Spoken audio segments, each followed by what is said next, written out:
Welcome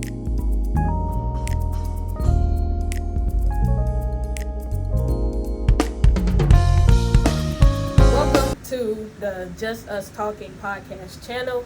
I'm your host, Javon Sanders, and I'm here with the Driven Ministries leadership team to answer your questions about church, life, and ministry. The first question of the day is, what is the difference between the old churches and the new churches?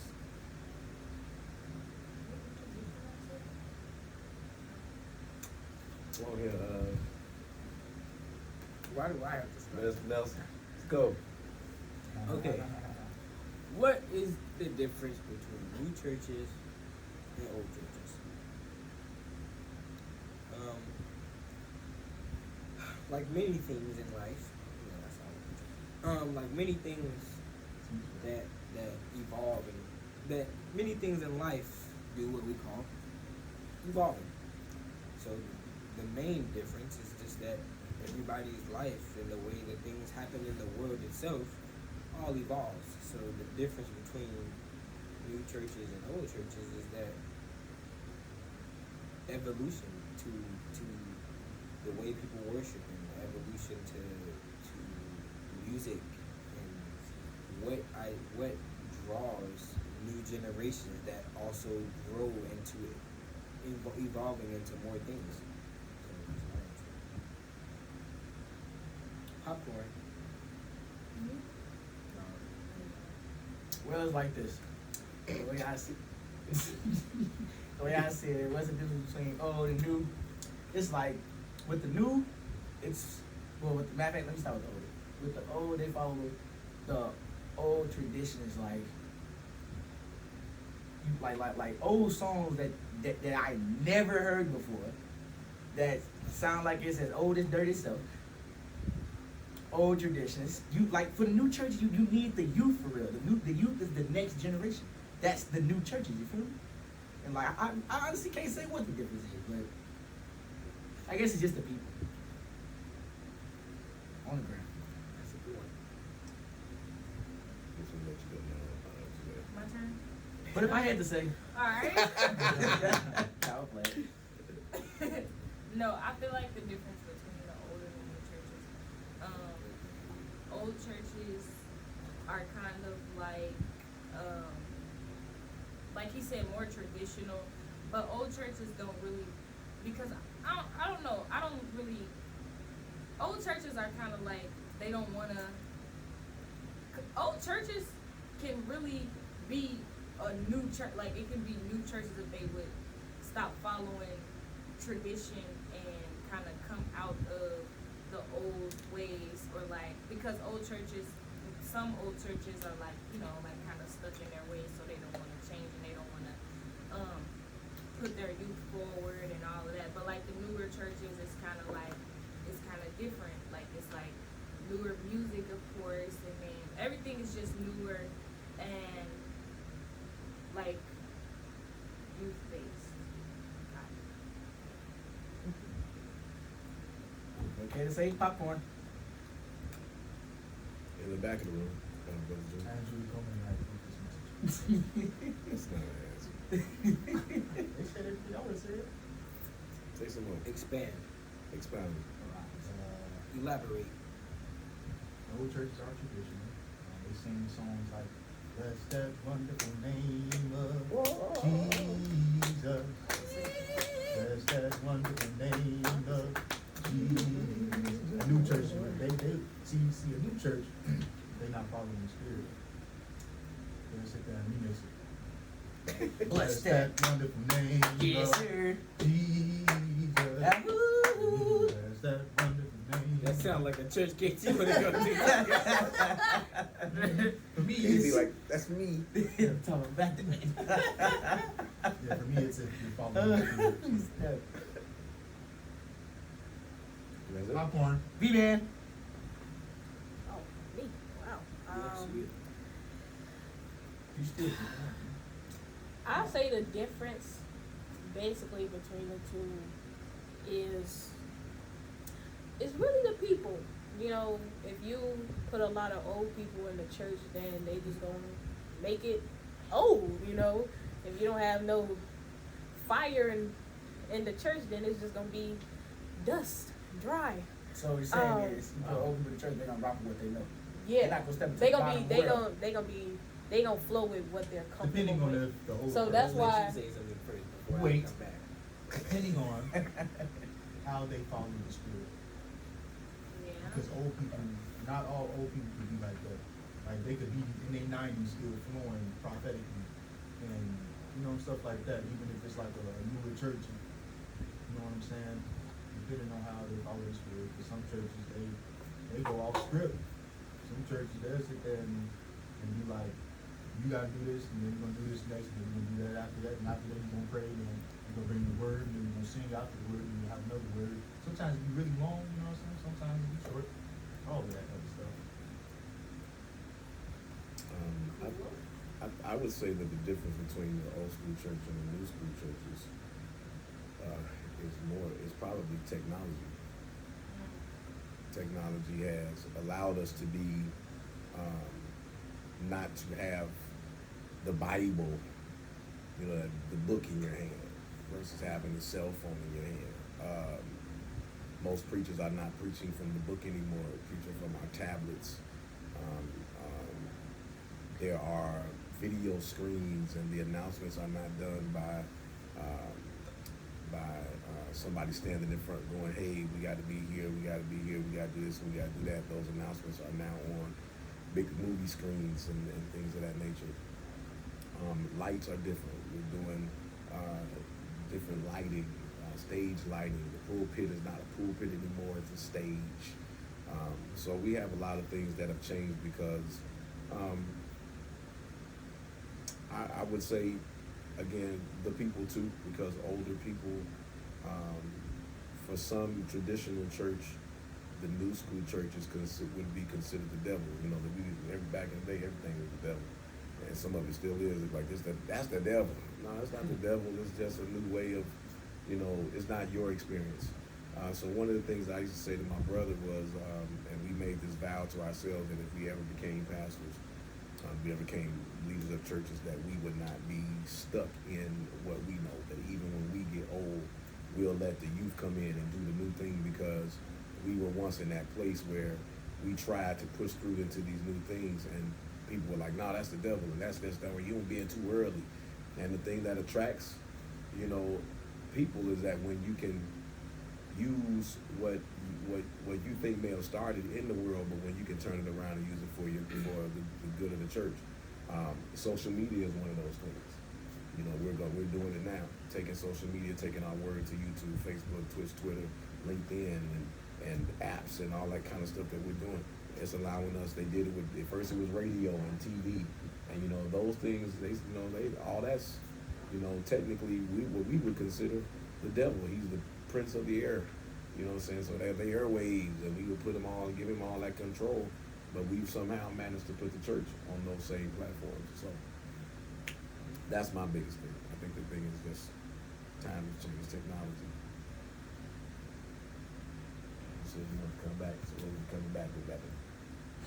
Oh yeah, I was just even though it may not be like, it's not necessarily always old people either. It may be it sometimes it's churches that are so fixated on doing things how their parents and their other family members ran the church.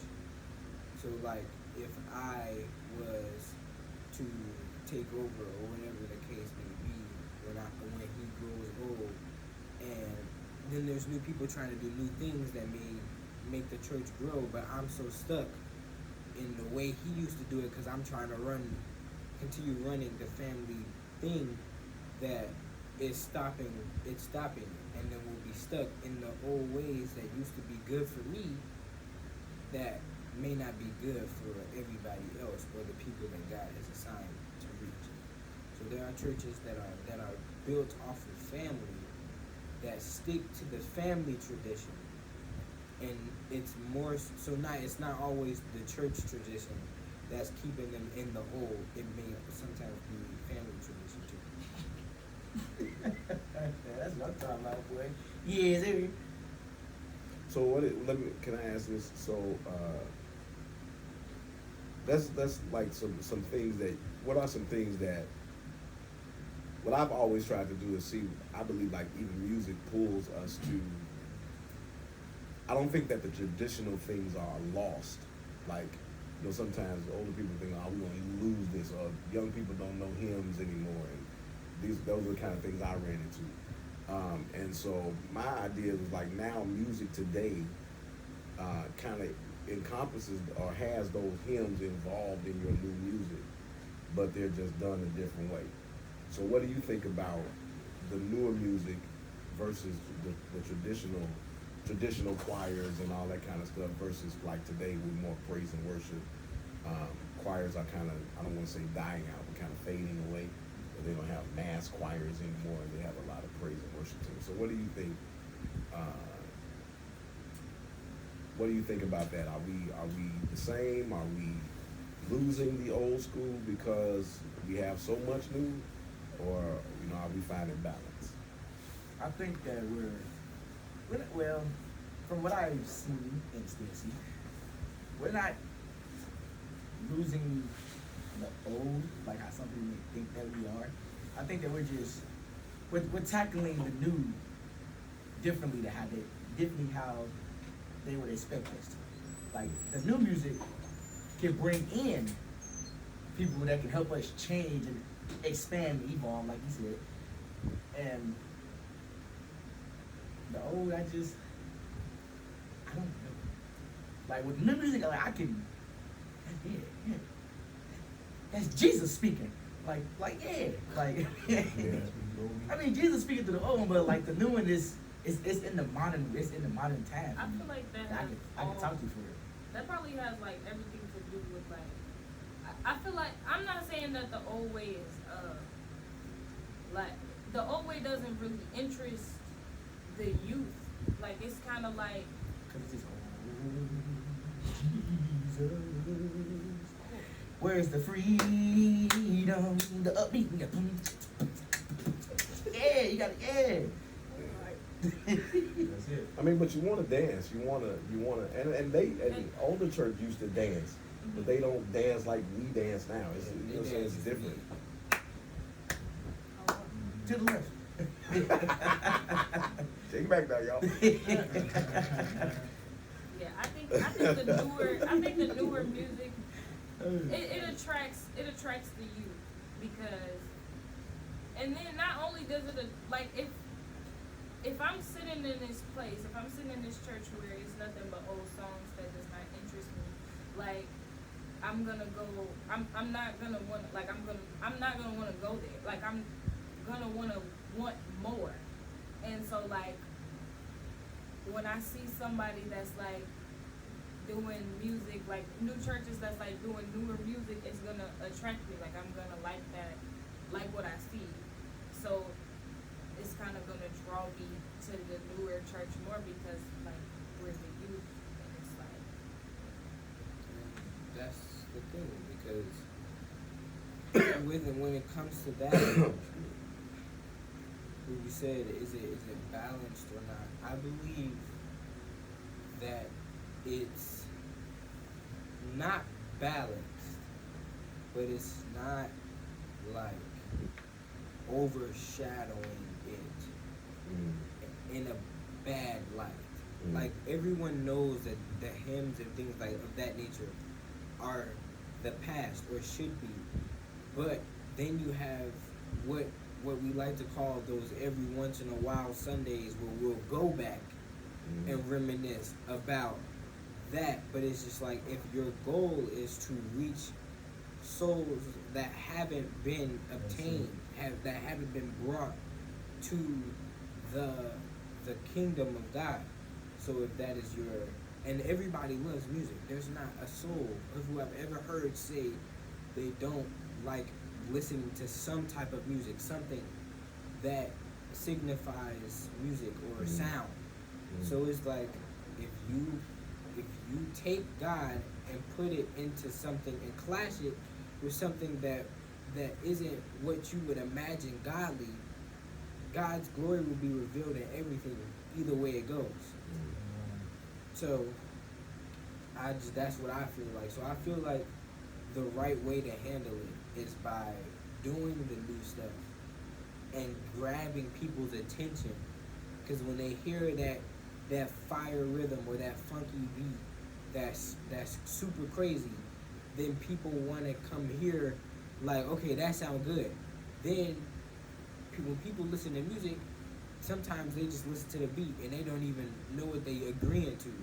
But you shaking your head means, yeah, I'm agreeing to whatever this is right here. And it's just like, if you can do that, but let God be fulfilled in the words, then eventually they'll realize what that tune is that's stuck in their head and what the words are. And then God can take the opportunity to execute him drawing, because you drew them there.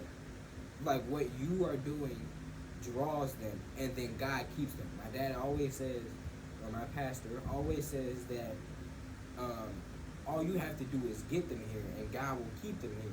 If they're supposed to be our members, or they're supposed to be members of our church, then God will keep them. All you have to do is get them there. So everybody loves music, and I find that as a great way to bring and get people to come that may not even have nothing to do with that, but they just love the way that the music sounds. I ain't even gonna like you. Sometimes for the new music, you need to go listen to some of the old stuff. Like You can incorporate like old yeah, stuff you into the revamp it, rebirth it, make it the extra, Yeah. Little sauce. Yeah. Little sauce. Yeah. Test the waters a little bit. Yeah, dude. I think one of the things I've always tried to do is to try to incorporate what is old school into what is new, or to at least show the older generation that your song has not died; it still exists. We used to do like Amazing Grace, how sweet the sound, and then that's old school.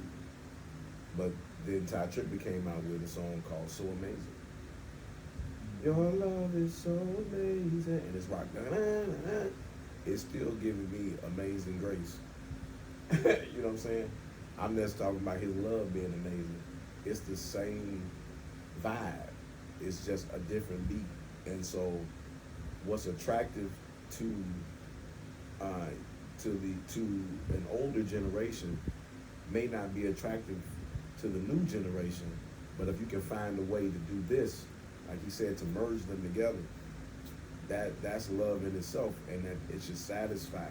But I think the problem is sometimes we want to hear it the way we want to hear it, and if we don't hear it the way we used to hear it, and we want to hear it, then it ain't right.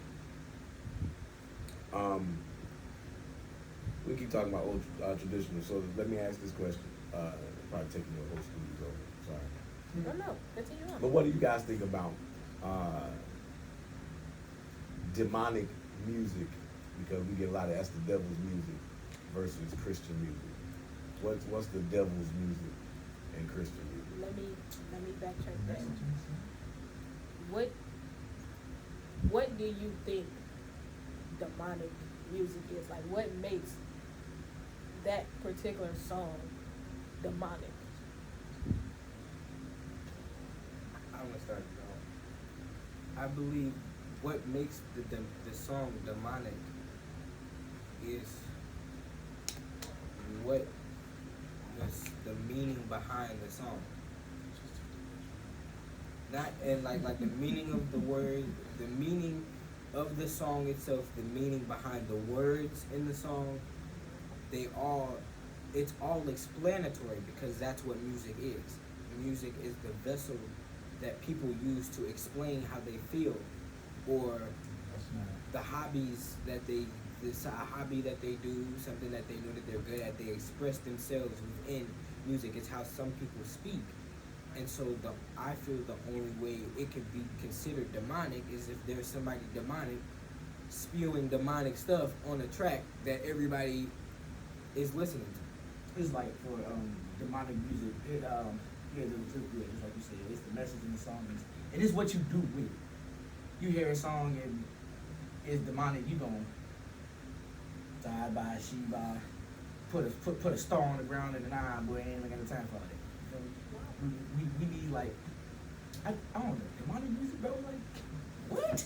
I don't know. I think demonic music just has everything. The message that's behind it. Like it's the message. It's the message. Like what are you trying to get people to hear and understand through your music? Like it's like songs out that people literally talk about demons in their songs. Like they talk about how they fighting demons and all of like it's all about the message like through song. Music is hypnotizing, bro. Yeah, like they said, it's the message in the music. I also believe that the song can be demonic for how a person singing the song will take it. Like, what's the word I'm looking for? It's like their way, it's like they're taking something the way they want to take it. Like, and then they're putting that message out as if it is what they think it is. It is what they want it to be, but it's not what God was trying to say to them. You know what I'm saying? And then they take it a whole different way. Like the devil will really, like he'll real life manipulate you into believing something totally different about God's word and about what he's saying in a specific song. So you have to understand the true meaning of the words in the song and what God is really saying and and the message that he's trying to get out to his people. Because yeah, if you take it wrong, you're giving out the wrong message, and now people's lives are being ruined. People dying, and they don't even know why they're going to hell because they think that they following God, but they following people that's putting out the wrong messages. I just went to a whole. I mean, hey, y'all basically summed it up. But then also, I don't think a lot of the songs that most artists put out are demonic. I just think it's the emotions that we go through that portrays it to be negative to affect us, like a negative effect towards us. Like, you know, you could be listening to a song about an artist who made it out of nowhere and he talked about probably some of the things he did, and then you think like, dang, that's like me, like I'm going through that and who that, so now you think he made it, so now it's like, man, you could do that too. But then it's like you go about it wrong because also you don't have the right people to help you understand and to help you see the bigger picture that like, nah, that's wrong, like, you know, that's affecting you more than you think it's like not affecting. So Yeah, if that so makes like, sense. so like saying like the song may not be demonic, but the way you took it Yeah. was wrong. Can I ask y'all a question? How do y'all feel when y'all hear certain music? Like rap versus singing and gospel. How do y'all feel when y'all hear both all three of those genres of music? Or it just depends on the message behind the song. It's all about the message. Yeah, I think that I teach this in class. So this is the definition of music is a form of auditory communication. It is the way that the audio communicates. So when we say music, most of us are talking about music with lyrics and things like that. So there's a difference between a song. Music is the overall, but there's a difference between having a song and having an instrumental, right? Mm-hmm. The instrumental is just that music, the instruments playing with no message. That in itself is not an issue. I don't care who put it there. Because there are only so many chords on the piano. There's only so much you can play. That something is gonna sound like something and something gonna sound like this. There's only so many beats you can do. That beat gonna mimic something else you heard before.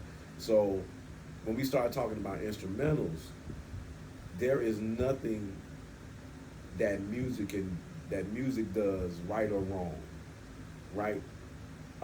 When I say that, so I put it like this: music like the road you travel on. If I get out here in the street gonna take me anywhere I want to take it. But I'm the one that has to put my car on the road and make the turns and decide that this is where I'm going. So lyrics A song is not considered a song until you add lyrics to the instrumental. So the lyrics is where is my directions. So if I start telling you,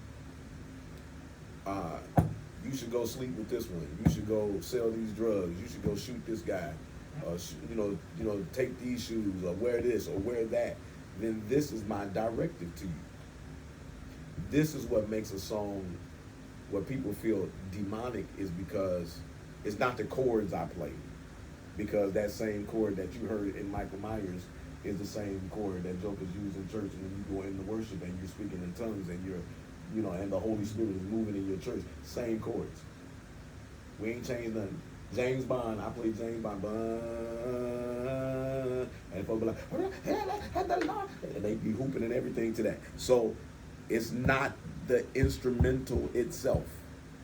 It is the message over the songs. So whatever I'm saying to you, if I'm saying that Jesus is love, that the God is love, Jesus is my all in all, and you worship the Lord. These are things that I'm telling you to do in a positive. I got high hopes. What are we doing here? I got high hopes for a living. I got this stuff going on. I want this to be for you. I love you. I want you to be my woman. I want you to be. These are love songs. These are things that in life we talk about. But do we really want to be gangsters and thugs? Is that lifestyle highlighted in your videos? What are you showing the people? What are you telling people? What are you trying to sell over this music? What's the message over the music? If the music is messageless, it's not. It just supplies a groove. It just supplies a role. It supplies, that's a water bottle because there's water in it, not because it's a plastic bottle. Without the water in it, it's just a bottle. When I put that water in that bottle, this say juice, but I could put anything in it. You know what I'm saying? So it doesn't matter. What doesn't matter what's carrying it. It's matter what's being carried. Because a train is just a train, but if it ain't got nothing in it, it's just a train. Until I put something in it, then what is it carrying? Does it make it a cargo train? Does it make, if it's carrying people, does it make it a passenger? Whatever it is, it's dependent upon what's in it. That's a good word. I should put that. Yes, It's dependent on what's in You it. basically just did. A lot of people don't be talking about man songs. Right. Let me talk about absolutely nothing. The They stuff, don't talk about nothing. a lot of the stuff out today, man, is nothing. It don't even make no sense. They give you turn on the car pot, put a turkey in it. That's what I'm saying. Put a crock pot on medium and throw a turkey in it. Like, they don't even talk about nothing for real. They just be like, they just come You're up with stuff to encouraging rhyme you to with. cook turkey. They come up with stuff to rhyme with. Like, It's And that's the what beat it is what's is. getting people to go, this ooh, is this fire, this is fire. This ain't This is fire, what I'm and words saying. and words. I had a dude tell me the rapper was good, and he wasn't. The rapper wasn't even rapping on the beat. I was like, when he get on the beat, call me. Yeah. And there are some gospel songs that I just, it sound good, it's nice, but the message is weak.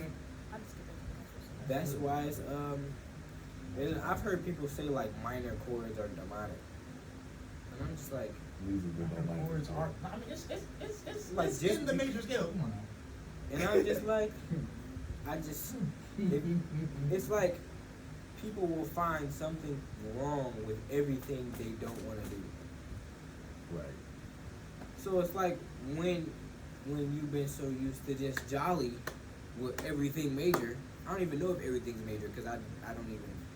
But I'm saying, for people to be like, we don't like minor chords and dark chords, and it's like, then somebody was like, let me try this, and now people shout warfare or war cry chants against the devil or to God to show their worthiness or that they're ready for war. And that's the type of music we use. The music is just music is the GPS to you, is the voice that's gonna help you get to where you're going. And when you're trying to worship, those minor chords and those lower darker chords, those deeper chords, those fuller chords are going to be those chords that are going to help put the atmosphere where it needs to be for you to get to your destination. So it's like you can't, just because you don't like the way it sounds or because you're not getting there the way you used to get there, doesn't mean you're not getting there. It's the same way. Yeah, it's the same destination. It's the same goal. It's just a new plan. Yeah, if you don't like minor chords, you don't like prayer music. Honestly, You don't like minor chords, you don't like warfare. it's your maturity level. It's your maturity level. You're not following the spirit. Of course, you're gonna say something like that. That's the main thing. Like, Cause who put you on the planet? like follow the spirit, and if you follow the spirit, you will be able to make songs that people can relate to. Well, I ain't even gonna say that because people can relate to songs that don't even make sense because their life is full of chaos. Yeah. Because they're not following the spirit. So like, if you follow the spirit, you understand that those minor chords. Matter of fact, music was made from God. You know what I'm saying? So it's like That. you doing it your way and not God's way is kind of what makes it demonic. Yes. Because you're not doing it the way God is telling you to do it. You know you have a gift. How did you get the gift? If it ain't God, it ain't it. God gave you the gift. But you're using the gift he gave you for your glory and not his. You ever get to see it, bro? I don't see that. And it's just like, your music don't make sense. Nothing you say makes sense because you're using your gift to glorify yourself and to take all the credit when God is the one that's literally allowing you to do it. Wait, it's a song with the put the turkey in the pot for real? Oh, yeah. I ain't never heard nothing like that before.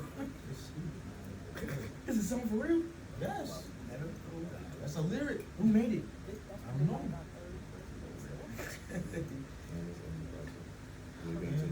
Huh? Got another? I mean, we got one more. No. Not much.